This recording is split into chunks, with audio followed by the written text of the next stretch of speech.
welcome everybody to the latest episode of Giant Bombs, exploring cinema through famous box office flops. I am Cody Lumpkin, and I am with my illustrious co-host, Professor Ian Nolte.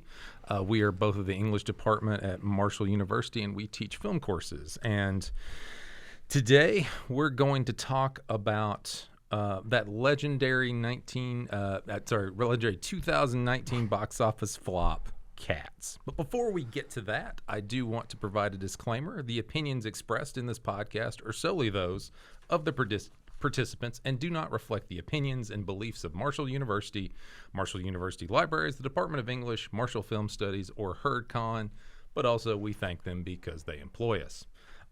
So, a little bit of background on Cats, the Cats the musical, which came out premiered in London in 1981, was based off of poems by T.S. Eliot in his Old Possum's Book of Practical Cats, which is basically just a series of light poems about cats with a little bit of xenophobia about Asians in it, as I was reading it, which did not make its way into the musical. And Andrew Lloyd Webber it was a passion project of his. He really liked cats, and he decided to adapt it into a musical. It was a huge success. At one point, it was the longest running Broadway show ever. It had a big, long run. It made a lot of money. And inevitably, it had been in it was once going to be an animated film through Amblin Entertainment. And then eventually Universal got the rights in 2013-ish or something like that. And they wanted to make a Cats movie. And they hired director Tom Hooper, who had previously done The King's Speech, which won an Oscar for Best Picture and him for Best Director. And he did Les Miserables, so they thought he could do musicals. And then we had Cats. It was released December 20th, 2019, with a budget of around $100 million and made about $27 million in the United States and $70.56 million worldwide. So it lost a considerable amount of money and received a considerable amount of scorn and catty comments from the critics and viewers. So we come to this now it's been a couple of years since then. It's been almost 5 years since Cats. And maybe just to kind of get started, I guess it may be helpful to give a little bit about our own background knowledge about Cats. Not Cats, but Cats the musical. Do you have a Cats the musical experience? No, I'd seen the movie. I remember when I was growing up as a kid, through the week cartoons, at the afternoon when I got home from school. I grew up in the 80s and the 90s. And I would see a lot of commercials for Cats is coming to the Fox Theater in Atlanta because I lived in Georgia. And it would be like, wow, this looks really fun. And my mom, I keep bringing up my mom in every episode so far, she really enjoyed it. And that she wanted to see the movie when we saw it in 2019. So I took her to it. Oh, yeah. And she said she went to it 3 times. She would go, she took me to places. We saw movies and we did things. But I think she went to see some Broadway type shows on with friends and stuff like that. And I asked her this, and she said she saw Cats at the Fox Theater 3 times. Oh, really? Wow, yeah. I remember. I looked it up actually. It would have been in 1991. When I was a kid, my grandmother came to visit. She lived in North Carolina, so it was a big deal when she got to come to town. And they love you when they come to West Virginia. And she and my parents went to see Cats at the Charleston Civic Center. And I just remember it so vividly because it seemed like such a big deal to me. These 3 adults are going to see this thing called Cats. And Cats I remember Cats being a really omnipresent property in my childhood. Yeah. I was surprised to see that the play debuted in 1981 because it seemed like that was 1991. In 1991, it was a very, I felt prescient media property. And I was like, oh, they're going to see Cats. That's big and special and important. And my dad came home with the cast recording LP on vinyl. Oh, wow. Which is it's this great design. It's just an all-black cover with cat's eyes where dancers are the pupils of the eyes. And I was 10 years old, and there was a period of time where I was obsessed with that record. I listened to it over and over and over again. And I can't really put my finger on what's so intriguing to me about it other than I didn't understand it. I understood the broad story. My mother had told me. I was like, what is this about? And she was like, well, there's these cats, and they all kind of want to go to heaven. And I was like, okay. And then I would like listen to the songs for evidence of that. And I was just captivated by like, what is Rum Tum Tugger? Can you please contextualize who Rum Tum Tugger is? And they wouldn't have answers for me, so I just had the songs. And then I believed in my heart there was some sort of way to stitch it together into a story that makes sense. I never read this T.S. Eliot book, but I definitely stood in the Milton Library and I held it in my hands, leafing through the pages as like somehow this will explain to me what a Rum Tum Tugger is. But I found no relief there. Yeah. And that's what I had is I had that record, and I was surprised. I've never seen Cats the musical. I have not listened to that record since 1991, and I was very curious to put on this movie because I'm like, what is really I'm gonna and the second it starts with the overture, it like activated my limbic system. I was like, I know, I know these songs. Yeah, yeah. So like, I was really excited because I was like, oh, this movie's gonna finally provide the context for this story I've only experienced on that Cast album. And then what I found out was really there's just no. I'm no better off than I was before I started the film. Yeah. And there was in 1988 there was a stage filming where they were on stage and had a lot of the performers that were prominent at different eras in it doing it. So was that kind of like, well, future generations, they couldn't see Cats live. They can see some semblance of Cats. Yeah. But yeah, those are like that's you're listening to the source material, but you're missing all the all the context of it. Yeah. And yeah, it's certainly it is a story. These are just the T.S. Eliot's poems. Again, this is like one of the masters of modernism where life is an empty husk, and he wrote some cat poems for his godchildren, and they're just kind of delightful stories about cats and their lives and the stories they tell each other, and it's from this very kind of third person perspective, so it's very authoritative in that. So how do you move from these just individual poems about cats and their adventures and their memories and things like that. And really like bold experiments with language and sound is what those poems are about to me. Yeah. Like just trying out different unusual sounds and putting them together. It's very playful, but it's also something that like greatly appeals to children. Yeah. So I can understand the impulse to want to make some of this into a musical. Apparently Walt Disney wanted to get a hold of it at some point, and apparently T.S. Eliot did not like that idea and didn't want Disney to have anything to do with it. Which might be an important point to make about the Broadway musical Cats is that this was a box office juggernaut for a long time. Like, I think I looked up it grossed like $2 billion. Yeah. It was the biggest box office attraction on Broadway of any era for a long time. I think there's some modern productions that have eclipsed it, but I believe it's like basically like because obviously when you go to say you're like living anywhere else in America and you go to New York, you're staying at a hotel, you're eating at the restaurants, and then you're going to go see a couple of shows. So there's the paying for the show, and then there's the additional economic impact. It's a huge booster for artist and everybody around it in a sense. But it's a huge amount of money that this made for other people. It was a big hit, and and here we go with this movie. And why isn't the movie a huge hit? Yeah, I mean, this is kind of, it was an expensive production. It had like a very competent film team built around it. It had obviously many years of development in various hands, which is not always a mark of quality for a movie. A movie that's under development, under different hands for a long time, sometimes ends up feeling like a mess. Yeah. What is it about this one that didn't connect with audiences? Wow, where to start? I feel like there's just a general. I guess this is a PG-13, but it's just the half-acidness of it all. It just feels like this was obviously elaborate, but it doesn't feel like there's much passion there. Yeah. There's much effort. I don't know. It is very divorced from the cultural moment of Cats. Yeah. Like, it is a 2019 movie. For some reason, I had filed this in my mind as a pandemic movie that was, like, produced or released during the pandemic.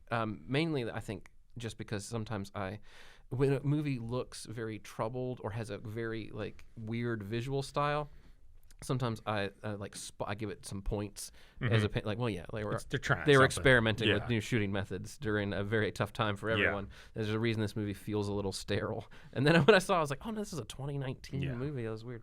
I think this is the problem. It is a movie that looks really ugly, and when you present it as like a trailer, like a commercial, you might say, oh, cats, that's that weird thing I kind of remember from the 80s. We're very far removed from cats being a household word. And then you look at it and it looks like the most garish like cartoon, and it's very uncanny. Yeah, I mean, one of the ugliness, I think part of it is, and I guess I've heard when I was looking up articles about it, there seemed to be a difference of how much, what type of motion capture they were using, because apparently Hooper didn't want the dancers to have the dots on their dots everywhere, which that's very helpful for VFX teams. Because then if you're not using the dots and they're just wearing like a green suit or something like that, it's like rotoscoping where you're animating over action. I think Cats the Musical has a very unusual look. Like, I think it would take time for you to adjust to the unusual presentation of the costumes in that film. I think they are maybe iconic in some sense, but they are very weird looking when you consider them. And those are all leotards with fur designs and elaborate face paint. They've got the leggings like they're going to aerobics class. Yes, it's very much aerobic style, but with like fur everywhere. And every cat has its own unique design, so you can like instantly identify the characters on stage. In this film, the performers are human beings, but their costumes are CG animated. Yeah. And that, I think, is such an uncanny effect because you have a real human face that always appears pasted onto a digital body, and it is very uncanny to look at. Whereas if they were just wearing costumes, I would just buy it. Yeah, and you had a lot of performers. These were like world-renowned ballet dancers, tap dancers. I think just looking at some of the names, it's like names that we wouldn't know. Dance and movies go together like peanut butter and jelly. It's perfect. Like, it's a perfect medium for that style of performance. And watching dance is really exciting and interesting. And it is like a dance movie at its core is about just the art and kinesthetic movement of the human body and appreciating the human form, which I found hard to do in this movie because all the human forms have this bad fur drawn on them, and it's very distracting. And on top of that, they're not even shooting. They're not from almost all the scenes. They're not like highlighting the talent. They're shooting them in ways like Robbie Fairchild plays Monkastrap. He was the principal dancer for like the New York Ballet. And then you see a lot of these. You don't like see them falling. It's not like seeing Fred Astaire in an old Hollywood movie or Gene Kelly or even Michael Jackson. You know, that you could see the person's moves and you could see their strength and they can see their grace. That it's a lot of like these long shots where you see a bunch of cats, and then they're all like very homogenous when that personality is just sucked out. Yeah, I did feel like the character designs were strange in that they were distinct, but somehow you're right. When there's a big group of them, you can't pick out the individual ones.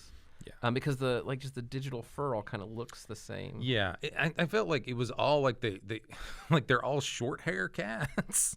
they're all domestic short hairs because they don't want to like put the hair out and make it more distinct and longer and textured. And you have different cats with different hair. And I found that so like they have this digital effect that they have fake cat ears and fur covering their entire body except for their face. So I found that that effect, it mainly looks like there's a human actor that's trying to escape from a video game, or they're being birthed from a video game in a way. And so like there's this digital blur effect, I think, that's supposed to like blend their facial features with their digital costume, but it just makes their faces look kind of fuzzy and indistinct. So it's like this weird blurry oval around an actor who you recognize. And it's hard to look at. And it's a sense of where if they had done more traditional makeup, they could make the makeup be more expressive or something that would emphasize, you know. Yeah, I just felt like if there were people in costumes with paint on their faces on real sets, this could have been striking. Yeah, and you know, I mean, it's not like there are no more makeup artists anymore. They haven't like they're extinct or something like that. There are plenty of people who could do really interesting and awesome and practical things. Too hard to do cats. They've been doing it for almost 45 years. Like you can do it. Yeah. There was a subtle thing about there's a thing I didn't realize from the trailer. I think one thing that turned me off is I remember that Cats trailer coming out and just looking at me like, ugh. Yeah, nightmare fuel, as they say. So I never watched that movie. So when I finally sat down to watch it, immediately from one of the first few shots, there was something so unsettling about it that I was surprised by was the characters are scaled to be the size of cats in the environment. Mm-hmm, yeah. So they're humans, and they are all relationally human-sized. So it's very hard to perceive, except in some shots, it'll all of a sudden show a wide shot, and they're just cat height. Yeah. But also, like a cat, if you're going to measure a cat's height, I guess you would measure it from the floor to its shoulder, but they're standing on two legs. Yeah. So their like scale is all over the place in terms of like how high is a cat? Well, is it this high? Is it this high? And it doesn't make any the dimensionality of it doesn't make any sense. Yeah, and they actually, when they made it, they actually put the effort into a lot of the sets are actual physical sets that are just super large. Yeah, they'll stand next to a trash can. Yeah, and it's a big trash can. And it's a human being standing next to a giant trash can. But you also lose the sense of it because so many of the shots are just the actors being next to each other. It's very static in that way. And you look at it and it's like, those are two human beings standing next to each other. And it'll cut to the wide shot and it just looks like they're inches high. And you're like, oh. Yeah, and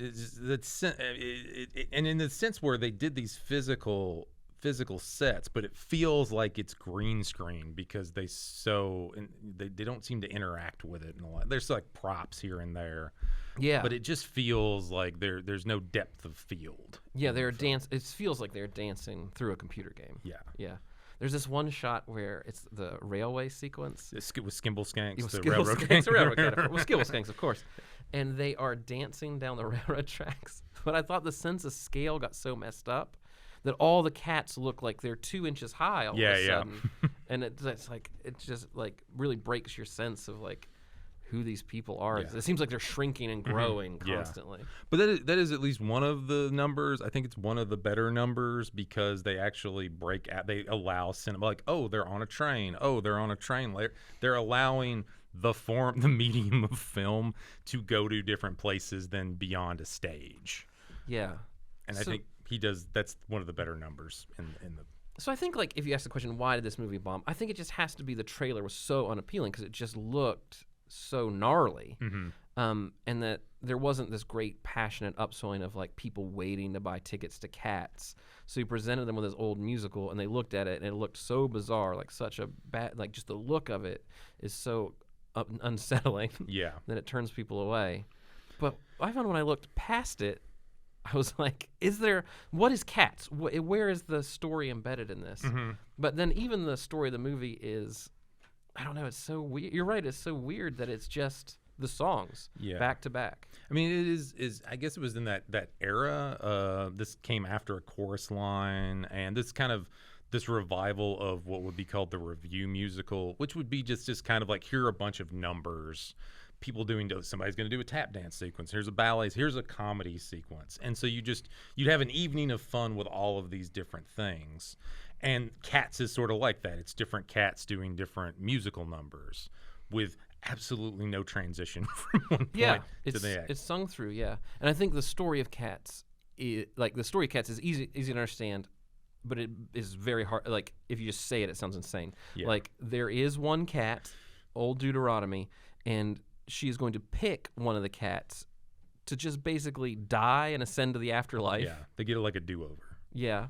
And I guess it tied to that idea of cats having 9 lives. Yeah. Like, your torment will end and begin anew is the big prize they're all vying for. Yeah. So then the structure of the story is very much just different cats introducing themselves and singing about what makes them special, and that goes on for forever. Yeah.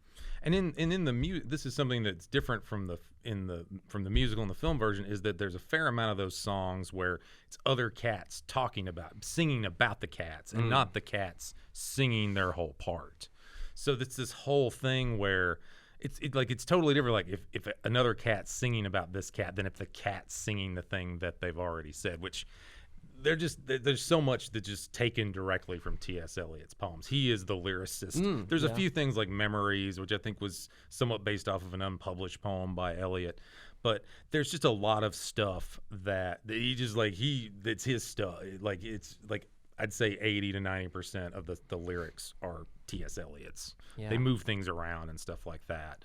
But yeah, I think it's different. But they like who's singing about who, and also I think things like McCavity, the McCavity song that Taylor Swift as Bomberlina sings is actually a duet, but this has been kind of because Taylor Swift's there, she's not going to duet with anybody. Okay. It's Taylor Swift. I think this is an important idea to get into. This movie is a series of cameos, which is good and exciting, and I found it to be, I was like, oh, at its core, this is an exciting structure for a movie because every 10 minutes, a different famous person enters in a bizarre costume and sings a song. I actually thought, I was like, oh, it seems fun to be in this movie because you just are there for a few days. They paint you up a couple times, you run through your number a few times, then you wave goodbye to everybody and you're done.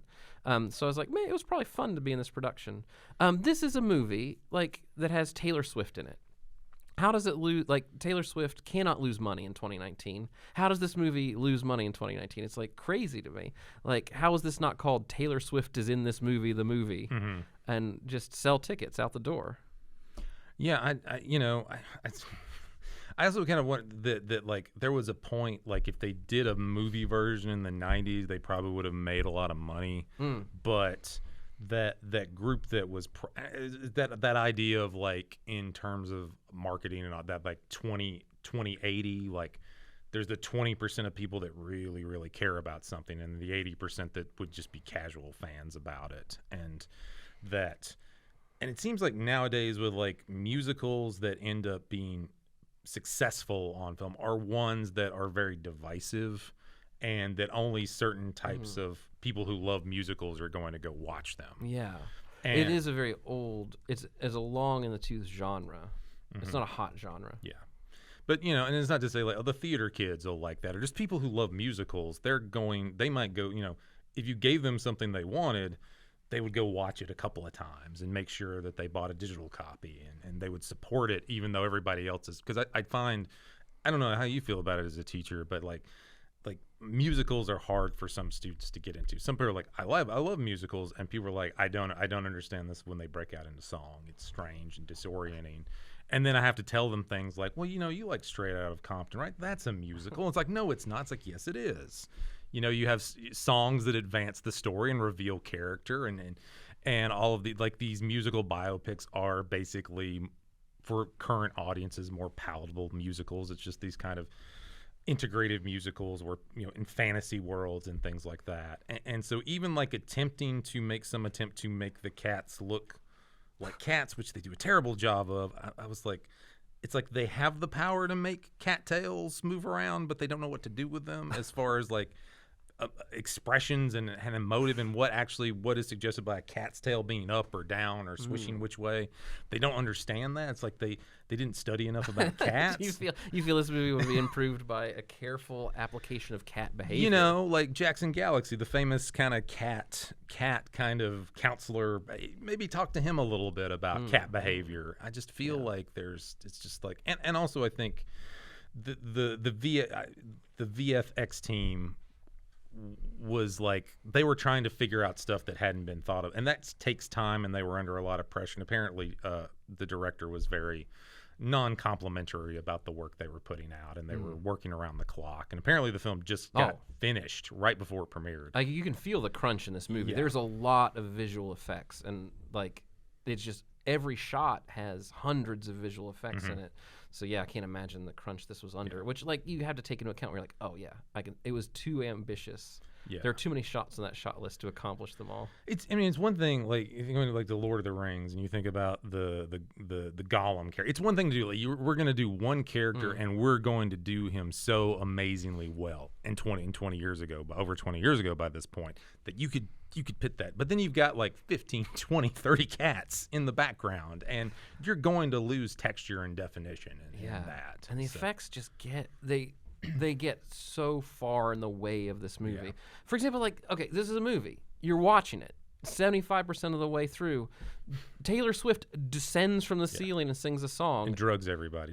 Yeah. Drugs everybody. It's very exciting and cool, but it's hard to get excited about it because she's descending into this CG nightmare. Yeah. This is a movie. Okay, like Cats, the musical, is just a delivery system for the song Memories. Like, that is such a slam dunk hit song. If you've never heard the song Memories from Cats, look it up. It is a beautiful... It's a banger, yeah. Yeah, it is a beautiful song from a musical. Instantly sort of like memorable and classic. I was curious about its placement in this movie, how it would come across. It is performed by Jennifer Hudson, who plays, I forget the name of the character. Grisabella, the glamour cat who sings the song. She's an outcast. She went with McCavity. Yeah. Who knows what McCavity made her do, but nobody, everyone shuns her. Yeah. But. So I'm just watching this movie. I'm like, how can you not cut a trailer with Jennifer Hudson singing Memories and sell tickets? It's such a indelible song. And I thought it comes across the movie great. I just wrote down that I thought the song was the performance is so hard to do, I think, for that song, because it has to be so powerful. Like, it's a very singery song where it's like you have to have powerful pipes to pull it off. You can't bust right out of the gate with it. You have to build. You have to be very delicate, because it's a very delicate song, and the performance of it's very soft and emotional. And that's like the entire idea of the story and the character is she's this cat who was at one time very powerful, but has been declined as a forgotten alley cat for her entire life. And I just thought Jennifer Hudson, that role was so cool, and that song was so beautiful, and that's it has the two performances. I don't know if it comes out this way in the play structurally, but she sings it once and then reprises at the end, bigger, better, louder, and more pourpowerful. Yeah, I think that one kind of closes the first act of the musical, and then towards the end she does her the reprise of it is amazing, and Jennifer Hudson does such a great job, and then I'm just struggling to look at it because it's just all under this layer of animation that didn't work. Also, the runtime of this was an hour and 49 minutes. I was actually stoked when I saw it. I was like, how long is this thing? I was like, it's not that long. This is a brief movie. I was like, okay, let's go. No, it's not. If you know you have 2 hours left to live, and you want to extract as much time as possible, then perhaps sitting down and watching this version. Get with your friends, say your goodbyes, because it will seem like forever, because there is no sense of momentum, because everything feels like it's a weird. It's just a real watch checker of a movie. Yeah, you're like, and I can. Oh, it's James Corden now. Okay, all right. How much more? This is okay. Yeah, it was perfect for okay, if somebody saw it's okay, I know I can go to the bathroom, I can go get popcorn with this one. I imagine kids love this that would go to the theater because they're like, look, it's the Cats, and the parents could figure, okay, this is when I can take them to the bathroom or something like that. But yeah, it is interminable as a film, and it's just it keeps going. And I had to watch this twice, just to let me look over it one more time, and it's just it goes on forever and ever. Yeah, it does. It feels really long. I think it was in the last episode you said that Raiders of the Lost Ark was an hour and 50 minutes. This is 1 minute shorter, and it feels 3 times longer than that. It's just horrendous. I was trying to think. Oh, another thing that I noted, how do you not make money with this idea is you have Idris Elba in an evil persona. How is that not a box office smash? He's an evil cat. But then, it's just the costume design is so unsettling to look at. It's not even cool. Yeah, it has been pointed out that you have the ability to make all these cats into various different colors. And yet you make Idris Elba the color of McCavity, the cat that he plays, basically the skin tone of Idris Elba. And different versions. It's very kind of wild looking. The filmed stage version, it was very wild looking costume and makeup for McCavity. So you could do a lot of fun things, but it looks really half-ass. Yeah, none of the character designs are good. Yeah. Judi Dench's character I thought was the best one. I was like, oh, that's the best looking cat. And I realized, oh, it's because she's wearing a real coat. She just has a big coat on. So I was like, oh, so she's not as animated as the other ones. So really it's just the animation really fails. Yeah. And getting back to McCavity, so part of like trying to create a plot is that McCavity wants to win the Jellicle Ball to go to heaven and be reborn. And so his plan is a profoundly stupid one. He wants to kidnap all the cats so they can't win. So he's the only one that's going to perform. But like literally, old Deuteronomy does not have to declare a winner. It's like do they have like these contracts and rules in this cat world, or like if there is no contestant, if only one contestant is in the competition, that only one contestant can win? It just seems like a really dumb just a really dumb way to create motivation, because in the musical he just like shows up for that. People talk about him like it's McCavity, and then he shows up and he takes away he steals old Deuteronomy, and then Mr. Mistopheles brings him back magically. So there's just like there's nothing there, and he's got like a criminal empire. Like he seems like he's doing okay. Why would he want to be reborn? Oh, okay. I thought that was a very interesting and engaging idea in the story, because all of the characters, they are cats, and they lead like they are not beloved household pets. I don't think any of them. These are street cats. And all of them, the only thing they express is this beatific lust for death. They want to be selected to die, and that is their most powerful wish. And that is their entire motivation, is that old Deuteronomy will send them up in the hot air balloon to perish.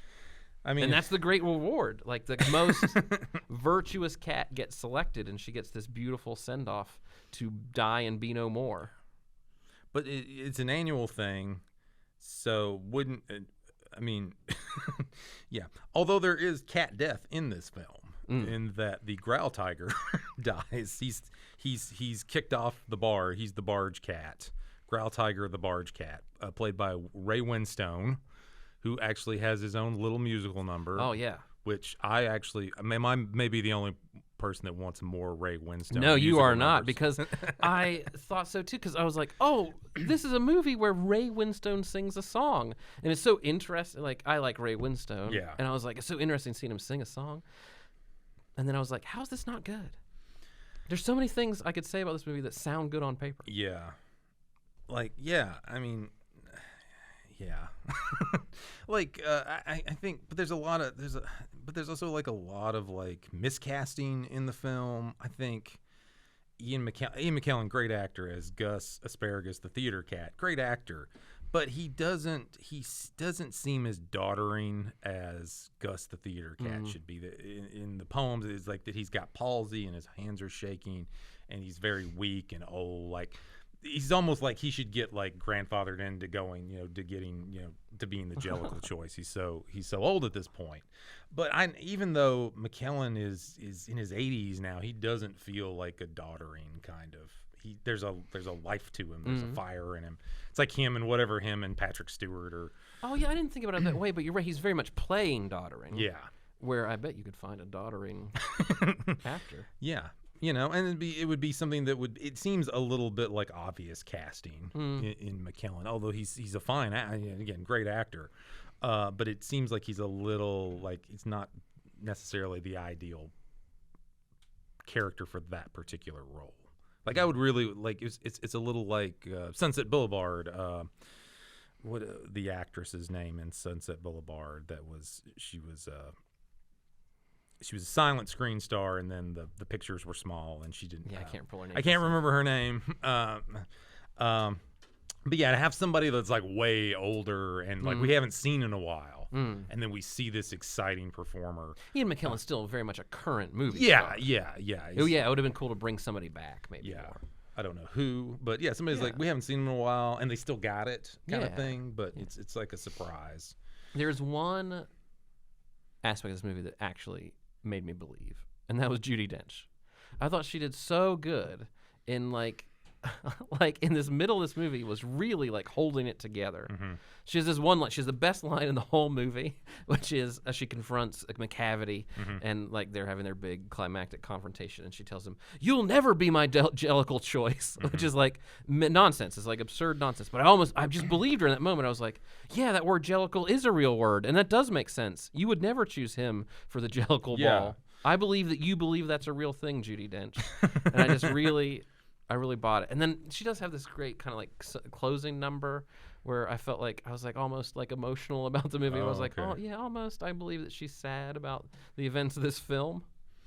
I just felt like it went on for really, really too long. I mean, that's fine. I mean, I just was like, is she gonna stop now? Is she gonna stop talking? Oh yeah. And then it has that like, oh, is it gonna end now? No, wait. And then she's got to comfort Victoria the White Cat, who in the musical, Victoria the White is just a dancing cat. She says nothing, and so they make in the film they make Victoria the White Cat. She's like the point of view person in it. She's experiencing all this. She's like the main character, and I thought her like costume and makeup effects looked the worst. Yeah, like just really plain, and I was like, oh, there are more interesting cats to look at, but this is the central one, the white cat. Yeah, and really, Francesca Hayward is a well-known, renowned kind of ballet dancer. So it's not like they didn't find someone really talented to do it, but it feels like the special effects get so much in the way of the actors doing what they are supposed to do, what they do best. I think. I thought the dancers in this movie were really fantastic on the whole, and I thought like some of the singing was like world class. Like I thought Jennifer Hudson doing Memories, like you couldn't. I don't think you could find someone who could do it better. You can find someone who could do it differently. Yeah. But I do think this movie had some instances of a thing I would criticize modern musicals for, which is your musical has an actor in it who's not failing at singing a song, which is different from doing a good job. Yeah.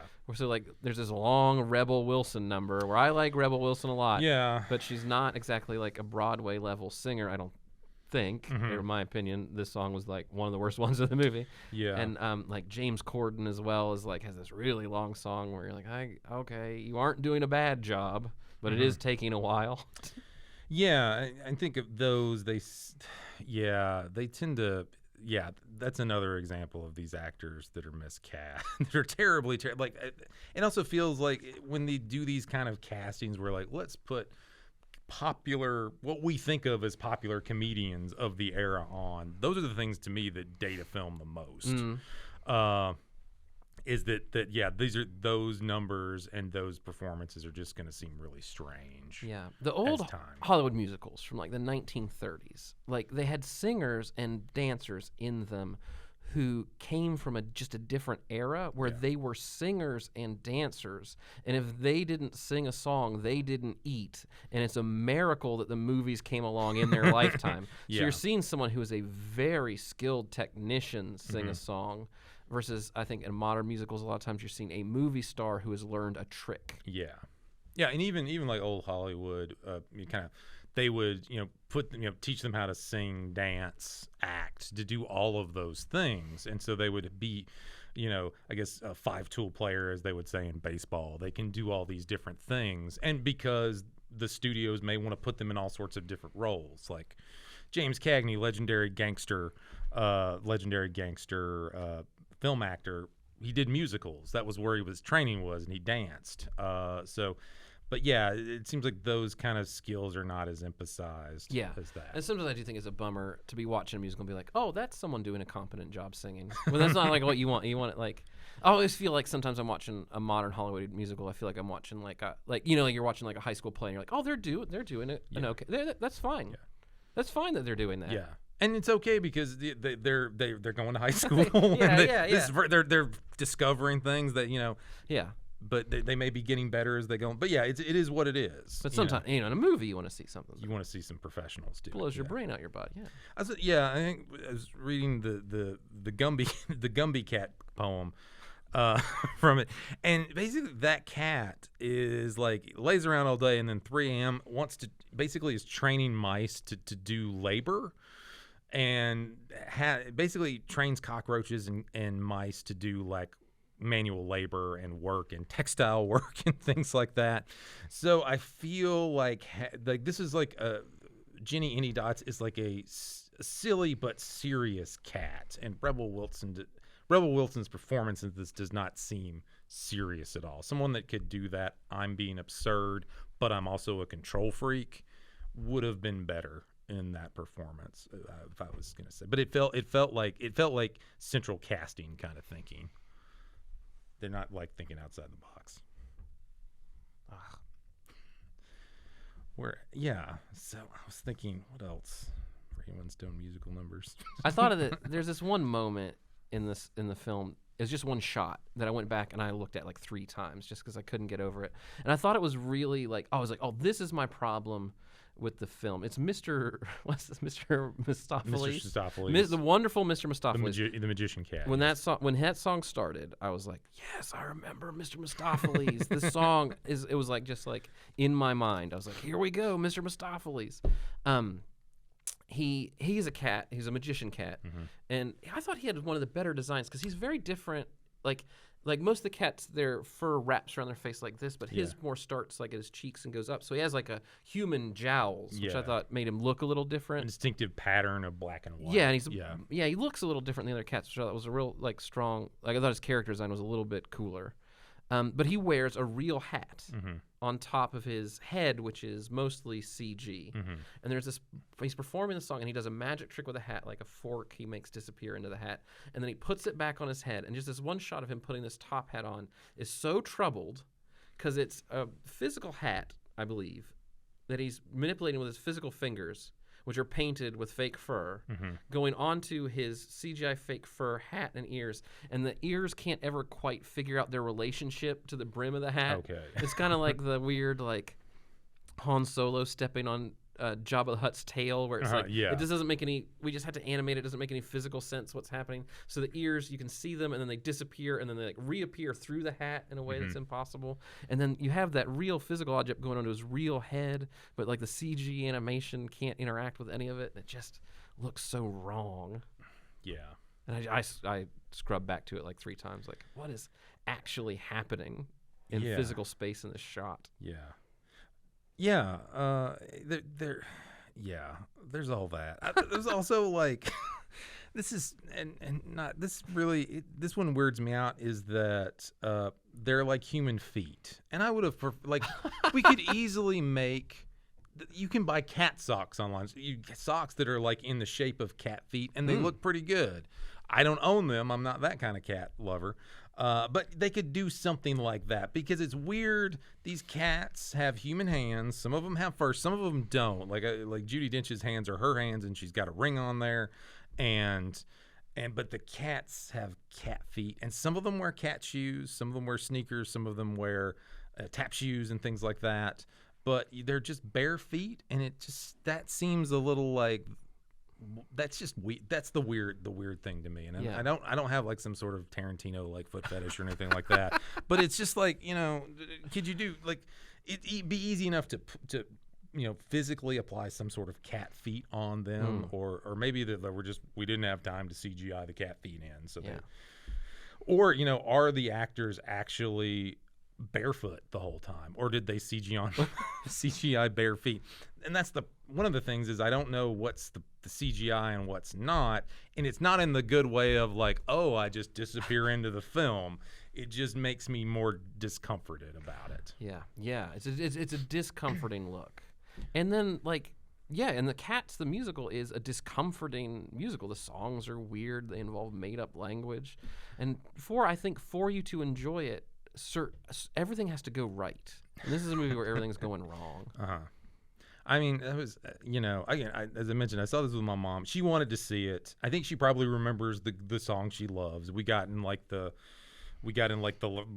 I grew up in Georgia. We got in some of those reclining chairs, really nice, and she likes it. But there was even when I was like, what time is it, kind of thing, because I think you just kind of focus on certain songs, like the ones that you remember, the ones that probably hit the nostalgia button the most. And Memories is a classic song. It's always gonna be there. It's also like a kind of song that like great singers have to try out at some point to see what they do. But it's just a weird grab bag of things. One of my favorite things. I love watching a movie and getting about 20 minutes into it and just going, oh my God, this thing stinks. It's like one of my favorite. I like it almost as much as when I'm like, this is a great movie, is when I just go, oh, it stinks. like that's great. Like I can really enjoy how bad this stinks for the remainder of it. And I felt like pretty much immediately with this one, I said, Yeah. oh, everyone was right. This thing stinks. Like as soon as I saw it in motion, but I never got to settle into that. I'm really enjoying how bad this stinks. And I Yeah. couldn't figure out why I stayed so disconnected from it. Like it has a lot of, it has so many things that seem like something I would enjoy. Oh, it's really bad? Great. I I don't think it ever crosses that threshold of being so bad it's fun. Yeah, yeah. And I think ultimately it really, the kind of half measures of the film is that it's trying to make something for the masses, but also like something that people that are really into cats. I don't think that's anything they would like either. Like, to me, it's a little like Rocky Horror Picture Show, which I think is an amazing musical, and I love the film. But it's like clearly made for the freaks, right? It's made for the outsiders, and this is a film that doesn't think like, who is our core audience here? I think that is a problem with the movie, is that on paper it has a lot of freaky things in it, but like none of it's like ever truly freaky. Like these animal human hybrids aren't. Like, you're not looking and be like, oh, that's a thing for somebody. Like, you're just like, no one really, no one really. There's not that great passion in the visuals of it. And like trying to get it, this was, I guess, maybe the idea was supposed to be an awards bait film because of musicals. It was a big, expensive fall musical. Yeah, someone had high hopes for it. Yeah, and it just feels like it. I got to the end and more or less felt nothing. Again, there's individual things like, that's pretty good. I like that song, or I like that performance. But it is, it feels like, oh, it's over with. Over with. I was glad I heard Memories one more time in my life, and then I was glad the movie was over. Those were the two feelings I had. Do you have any strong feelings about the director Tom Hooper? I find him to be I remember the first thing I remember seeing it. He was the director of the John Adams miniseries on HBO. Oh, I do remember that. Yeah. And I quite enjoyed that. Yeah, that was cool. That was mostly an actorly thing, though. You had Paul Giamatti as John Adams, Laura Linney as Abigail. A lot of really good performers in that.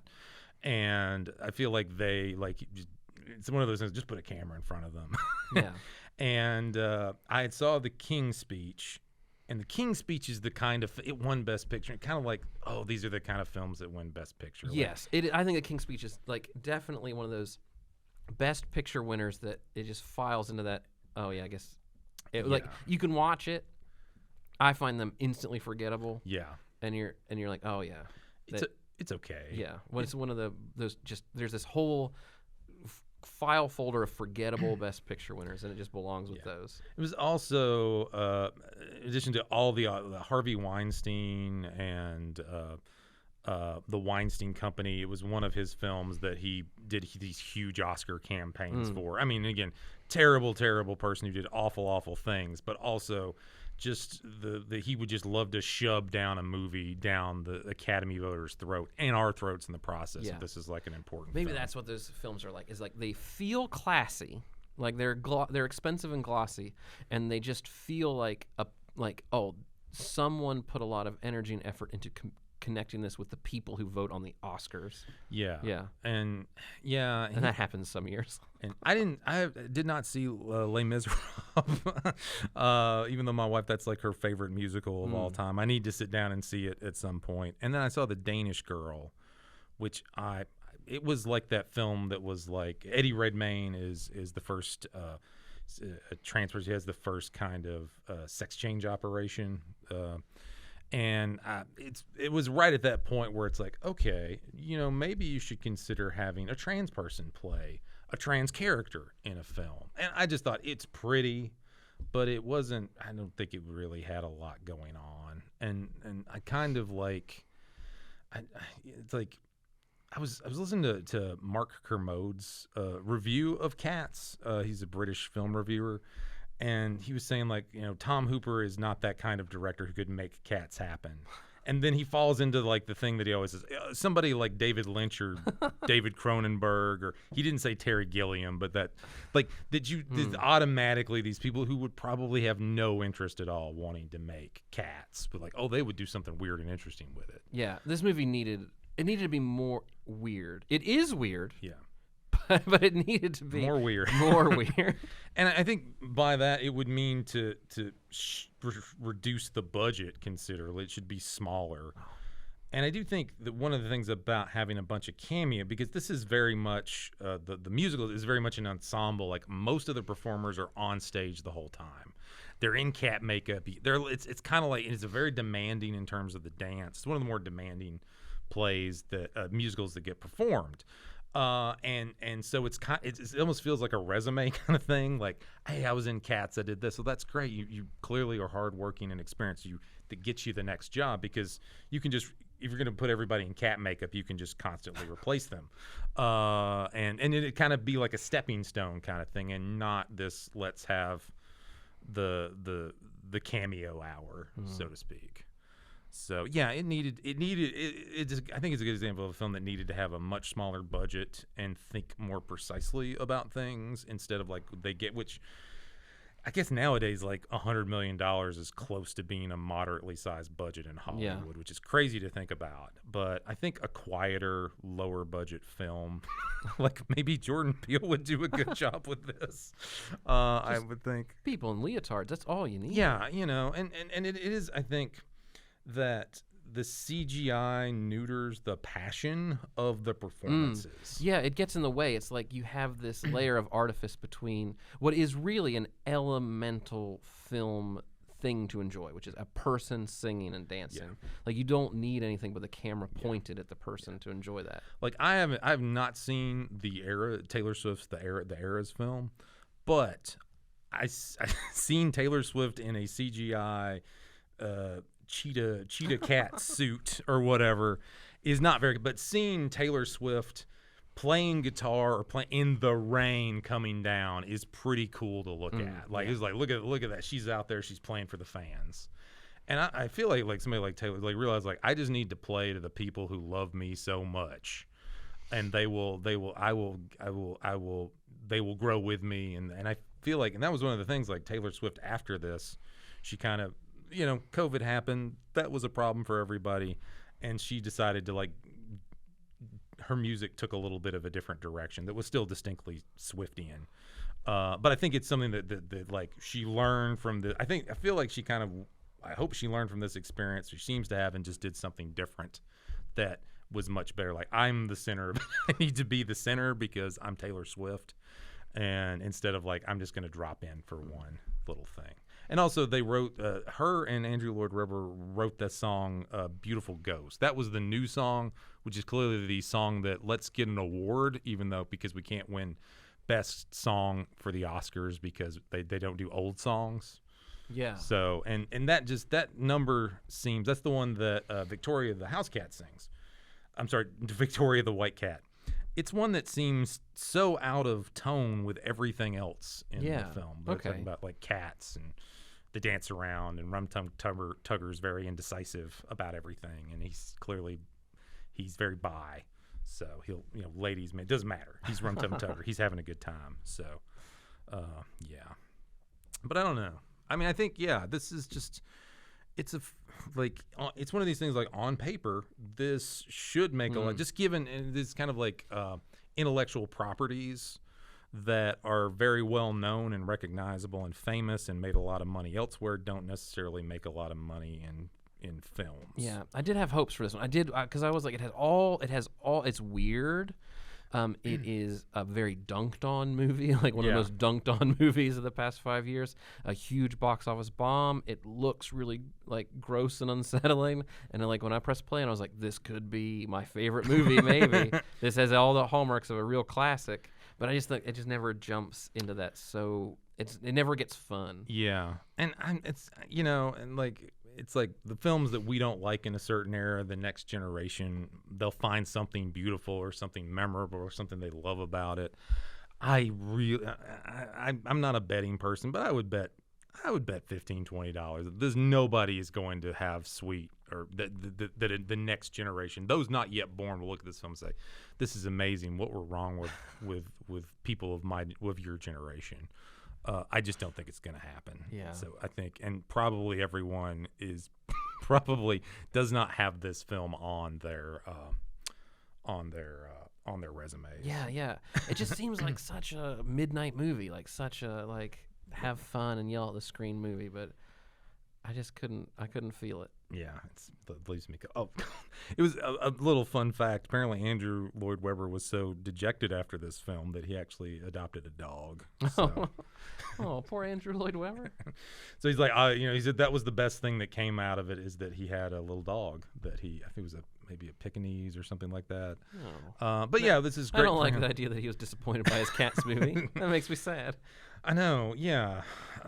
But yeah, I mean that's a heartbreaking thing when somebody, and also I think, is it? I guess a question. This also feels like and there's also the issue of adapting something from a stage to screen, or from a book, or from a comic book, or from something that was a television show onto the screen. And there just seems to be they know the basics and they know what happens, but it just seems so disrespectful of the way they adapted it. Is that it seems to who are you making this for, and who are you trying to endear yourself to? Because in things like musicals are there they want a lot of people to come to the musical. It's not a performance art. You're there to make money because you've got a big cast and everybody's got to eat and everybody's got to pay their rent.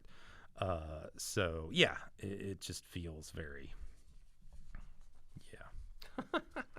And it was one of the things when we decided to talk, I was like, it's kind of painful to talk about. Yeah. I enjoy talking about it with you. Yeah. But it's also wow, I don't, we have to find at least a worse film or a better film to discuss next time. Well, I think there's 3 ways you can go. Sometimes a box office bomb, you're like, no, people just were asleep on this one. This is a great movie.